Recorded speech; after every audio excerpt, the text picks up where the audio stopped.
2012. La Syrie s'enfonce dans le chaos de la guerre civile.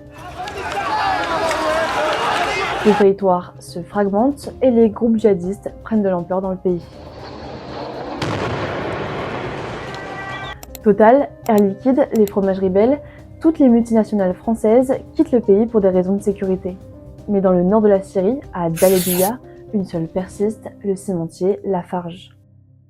Aujourd'hui, on revient sur l'affaire Lafarge, un procès inédit qui s'est ouvert le 18 novembre et qui poursuit pour la première fois une entreprise française pour financement du terrorisme. Mais alors, de quoi on parle exactement ? Dans ce contexte politique, l'entreprise Lafarge est accusée d'avoir versé de l'argent à des groupes djihadistes, dont l'organisation de l'État islamique en Syrie, entre 2012 et 2014, dans le but de maintenir ses activités dans le pays.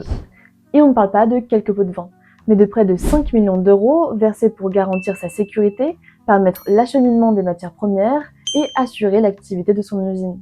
Il s'agit de donations à plusieurs groupes armés, de taxes versées directement à Daesh, de commissions payées pour les transporteurs et d'achat de matières premières. Le plus embarrassant pour Lafarge reste la vente de ciment à l'État islamique, qui en avait besoin pour construire des fortifications, mais également pour établir des constructions carcérales qui seront plus tard utilisées comme théâtre d'exécution.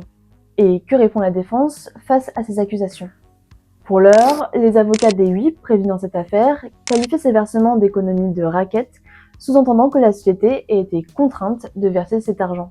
Mais les juges d'instruction n'ont pas été convaincus par cet argument, jugeant que Lafarge aurait pu à tout moment mettre fin à l'exploitation de son usine. L'enjeu de ce procès est d'autant plus singulier puisque Lafarge avait déjà reconnu sa culpabilité devant la justice américaine en 2022.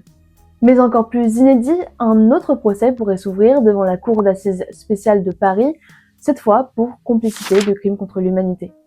Parce que ces flux financiers, même marginaux, auraient pu faciliter la capacité opérationnelle de l'État islamique, alors même que Lafarge est soupçonné d'avoir eu connaissance de la nature criminelle des activités de l'organisation.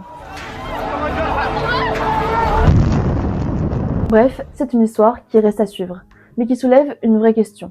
Jusqu'où une entreprise est-elle capable de pousser la logique du profit, quitte à pactiser avec des acteurs responsables d'atrocités, alors même que la France vient tout juste de commémorer les 10 ans des attentats du 13 novembre, revendiqués par Daesh.